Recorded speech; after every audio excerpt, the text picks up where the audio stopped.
헌재의 대통령 탄핵 심판 선고가 하루 앞으로 다가오면서 헌법재판소 주변 긴장감도 높아지고 있습니다. 경찰은 오늘 오전 9시부터 의료 비상을 발령하고 헌재 보안 강화에 나섰습니다. 윤 대통령 측은 내일 헌법재판소에 불출석할 것이라고 밝혔는데요. 관련해서 자세한 소식 임주혜 변호사와 함께 짚어보겠습니다. 어서 오세요. 어서 오십시오. 네, 안녕하세요. 네. 자, 이제 채 하루도 남지 않았습니다. 이제 한 21시간 후면 윤 대통령의 파면 또는 직무 복귀 여부가 결정될 텐데요. 선고가 임박해 왔기 때문에 헌재 보안도 더욱더 강화된 모습인 것 같습니다. 보안 유출에 극도로 조심한 이유 뭐라고 봐야겠습니까? 보안 유출에 지금 각별히 신경을 쓰고 있는 상황입니다. 그럴 수밖에 없는 게 선고가 하루 남았습니다. 만약 일부라도 판결 내용들이 유출이 된다면 사회적으로 큰 혼란을 일으킬 수 있기 때문에 각별히 보안에 신경을 쓰는 모습 보이고 있습니다. 본관의 모든 창문에 커튼이 쳐 있다고 하고요. 혹시라도 모르는 유출에 대비하기 위해서 총력을 기울이고 있다는 소식 전해지고 있습니다.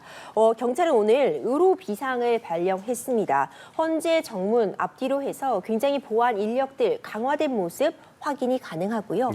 이 보안 같은 부분들이 워낙 엄격하게 진행되고 있기 때문에 사실상 미리 선고 결과가 유출이 된다거나 평의 내용이 유출될 가능성은 거의 없다. 저는 이렇게 보고 있습니다. 네. 보안 유지에 대한 부분이 굉장히 중요할 텐데 예전에 이런 유출 사례가 있었죠? 그렇죠. 95년도에 있었는데 5.18 특별법 관련해서 헌법소원의 그 평의 결과가 미리 공개되는 그런 일이 있었습니다.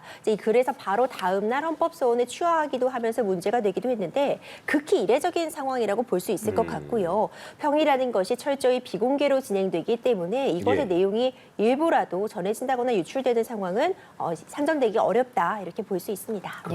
이제 윤 대통령이 내일 헌재에 직접 출석을 할 것이냐 이 여부도 관심이었는데 결국에는 불출석하기로 전해졌습니다. 사실 당사자 출석이 의무는 아니지만 그동안 변론기일에 쭉 출석을 해왔기 때문에 출석을 할 수도 있다라는 얘기가 나왔었는데 불출석을 결정했거든요. 그렇습니다. 맞습니다. 앞서 말씀 주신 것처럼 사실 이전의 사례들을 보면은요. 대통령이 탄핵 심판 선고에서 직접 출석을 한 사례는 없었습니다. 그러니까 선고 당일에 출석을 할 법적인 의무가 없을 뿐만 아니라 이제 어떤 결과 이 통지표를 받아들이는 셈인데 안전상의 우려라든가 사회적인 혼란을 고려해서 직접 출석을 하지 않았던 것으로 보입니다.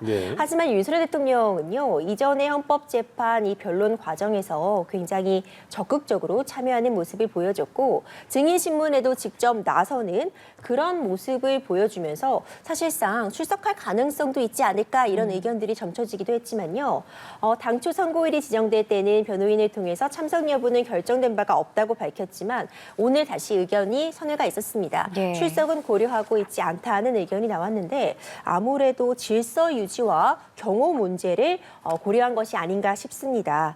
당연히 대리인단은 전원 출석할 것으로 보이고요. 아마 내일 관저에서 윤석열 대통령도 차분하게 선고 결과를 지켜볼 것이다. 이런 예측 나오고 있습니다.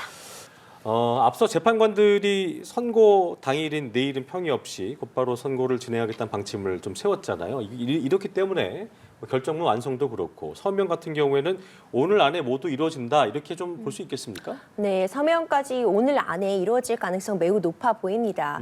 내일 평의는 별도로 진행하지 않겠다, 바로 선고만 진행하겠다라고 지금 전해지고 있기 때문에 그렇다면 오늘 저녁까지 모든 절차를 완료할 가능성이 충분히 있어 보입니다. 사실상 이미 마무리 단계에 들어갔다고 볼 수 있는데요. 물론 재판관들은 선고 직전까지 의견을 바꾼다거나 내지는 논거를 좀 다듬는 작업은 충분히 거칠 수 있습니다. 그렇다면 평의를 다시 열어달라고 게시를 요청할 수는 있는 상황이기 때문에 충분히 선고 직전까지 의견의 변동이나 논거의 보충은 가능하지만 사실상 이런 중대한 판결을 앞두고 있는 만큼 재판관들이 갑자기 의견을 바꿀 가능성은 없다고 보고요. 그렇다면 오늘 마지막까지 판결문의 문구라든가 이 관련된 그 논거 등을 마지막 다듬는 작업, 최종 작업만 남아있다 이렇게 보여집니다. 그러니까 그 결정문을 조율하는 과정이 남은 거잖아요. 근데 이 과정도 그렇게 쉽지만은 않다라고 들었습니다. 특히 그 구체적인 문구를 두고 좀 이견이 있을 수도 있고 근데 새로운 의견이 나올 가능성은 좀 적다고 보시는 건가요? 새 의견이 나올 가능성은 있습니다. 하지만 새 의견이 나오려면은 그에 따른 논거나 이런 부분들을 추가를 해야 되는데 아마도 이런 의견들이 충분히 지금 제시 제시가 되어서 평의가 마무리됨에 따라서 재판관들이 정리된 상태가 아닐까 저는 그렇게 보고 있습니다. 예. 재판관들은 이미 여러 차례 평의를 거치면서 본인들의 의견에 대해서 다듬고 이를 설명하는 과정들을 충분히 거쳤으리라고 보고요. 하지만 이 판결문이라는 것은 지금 역사에 남게 됩니다. 결국 국민들에게 이 판결문으로서 헌법재판관 8명이 내린 결론을 상세하게 설명해야 하는 그런 입장에 놓여 있기 때문에 문구 하나하나 신중할 수밖에 없습니다. 그렇군요. 판결문 그리고 그의 다수 의견이 있고 만약 소수 의견까지 존재하게 된다면 이 소수 의견까지도 정말 세세하게 본인이 이런 의견을 밝히는 그 사유, 논거, 상황 판단에 대해서 기술을 해야 되기 때문에 마지막까지 한 문장 한 문장 다듬는 작업을 충분히 거치고 있으리라고 봅니다. 예, 헌재 공보관이 이런 말을 했어요. 평결의 데드라인은 선고 시점이다. 뭐 이 말을 풀어보면 결정문 조율 과정에서도 선고 결과가 바뀔 수 있다. 뭐 이런 의미라고 봐야겠습니까? 그렇죠. 사실 평결이라는 절차가 우리가 흔히 쓰는 얘기로 하면 뭐 투표, 뭐 표결 이렇게 볼 수 있습니다. 예. 하지만 사실 평의가 이미 한 달 넘게 진행되어 왔기 때문에 재판관들은 개개인이 어떤 의견을 갖고 있는지 서로간은 이미 알고 있습니다. 예. 그러니까 평결이라는 형식적인 절차를 굳이 거치지 않아도 이미 지금 어떤 의견을 갖고 있다는 것은 충분히 인지가 된 상태고 이런 중요한 결정을 함에 있어서 한 달 넘게 평의가 진행되어 왔는데 본인이 밝히는 이 의견 자체가 결론이 뒤집힐 정도의 번복이 있는 것이 바로 선고 전날 이루어지기는 사실상 어려워 보입니다. 예. 하지만 마지막 순간 이 데드라인은 이 선고 시점이다라는 말은 충분히 가능한 것이 결국 판결문이 완성이 되고 사인이 되어야지 이제 그것이 판결문으로서 역할을 할 수 있는 것인데 당연히 선고 직전까지 의견을 추가로 개진한다거나 아니면 덧붙이고 싶은 이야기가 있을 때 이를 덧붙이는 것은 가능해 보이고요.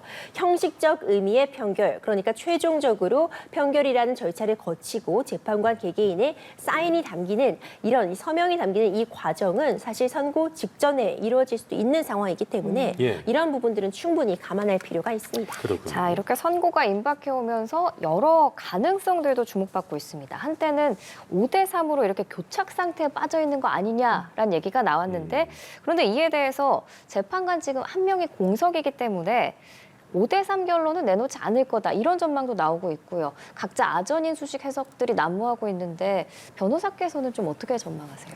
네, 말씀 주신 것처럼 말 그대로 아전인수식 해석이 나오고 있습니다. 사실상 평의의 결과, 평결의 결과는 철저하게 지금 비공개로 붙여지기 때문에 선고 당일, 선고 시점 전에는 누구도 예측할 수 없습니다. 다만 원래 헌법재판관은 9인 체제 하에서 이 평의가 진행이 되는 것인데 예. 지금 8인 체제에 있다 보니까 어떤 수싸움이 굉장히 치열하게 이루어졌다. 이렇게는 평가할 수 있을 것 같은데요. 예. 이 탄핵 심판 같은 경우에는 탄핵에 찬성하는 인원이 6인 이상이 되면은 인용이 되는 것이고요. 이 6인에 미치지 못하다면 기각이 된다고 볼 수 있습니다. 결국 탄핵에 찬성하는 인원이 6인이냐, 6인이 되지 못하느냐 이 부분이 가장 큰 쟁점이 될 수밖에 없다고 보고요. 여러 가지 아전 인수식의 해석이 남발하고 있지만 중요한 점은 결국 내일이 되어야 정확히 확인이 가능할 것이라고 봅니다. 한때 굉장히 많이 나왔던 이야기가 그러니까 탄핵에 찬성하는 인원이 5명, 반대하는 인원이 3명, 5대3 교착 상태에 빠졌다. 예. 그래서 마은혁 후보자가 임명이 된다면 결론이 달라질 수도 있기 때문에 마은혁 후보자가 만약 탄핵에 찬성을 한다면 그때 결론이 달라질 수 있어서 그래서 좀 판결이 늘어지는 것 아니냐, 예. 시간이 걸리는 거 아니냐라는 뭐 5대3 교착설도 제시가 되었는데요. 예. 이건 어디까지나 가설에 불과하기 때문에 결국 정확한 결론은 내일 확인이 가능해 보입니다.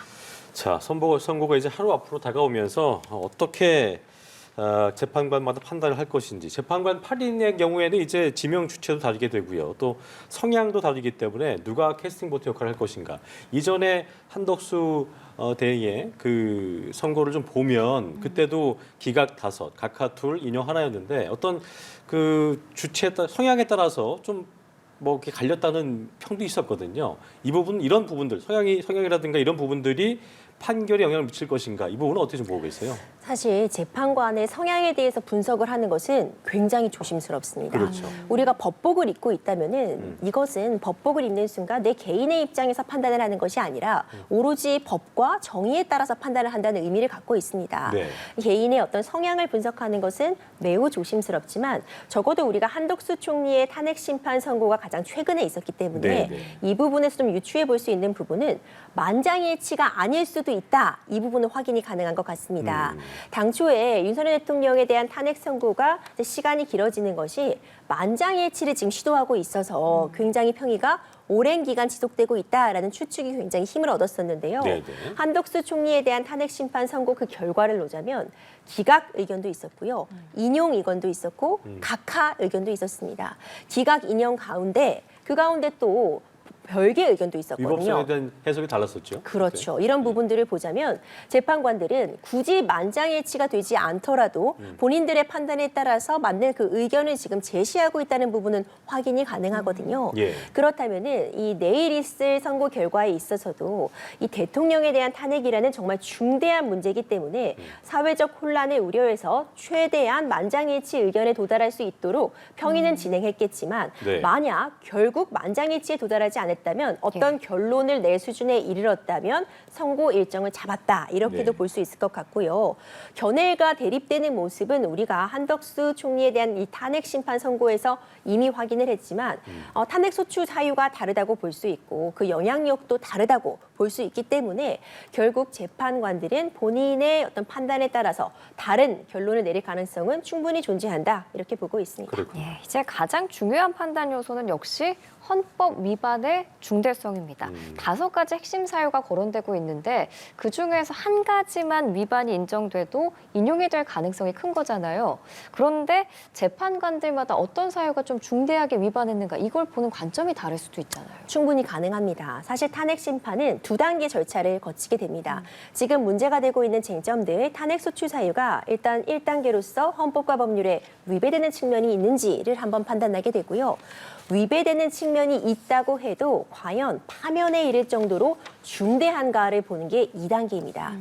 그러니까 1단계를 거치고 이 2단계 위법의 중대성까지도 인정이 되어야지 탄핵이 되는 것이거든요. 그렇다면 이제 재판관별로 각 지금 쟁점이 되는 사안들, 뭐 포고문 작성이라던가 국회에 대한 봉쇄, 뭐 국회의원 체포 지시 여러 지금 쟁점들이 있는데 예. 각 탄핵 소추 사유가 헌법과 법률에 위반되는 부분이 있는지를 먼저 판단하게 되고요. 결론적으로 그 위법한 부분이 있다고 해도 파면에 이를 정도로 중대한가를 놓고 그 부분에 대해서 견해 대립이 충분히 있을 수 있습니다. 앞서 언급해 주신 것처럼 이 사유들 가운데 헌법과 법률에 위반되는 부분이 있고 만약 그 위반의 정도가 너무나 중대해서 파면에 이르러야 된다는 부분이 이 사유 중에 한 가지라도 인정이 된다면 예. 그때 파면이 되는 것이거든요. 그렇기 때문에 각 요소별로 재판관들이 헌법과 법률에 위반된다고 볼 것인지 위반의 정도가 중대하다고 볼 것인지에 따라서 결론이 달라질 수 있습니다. 그렇군요.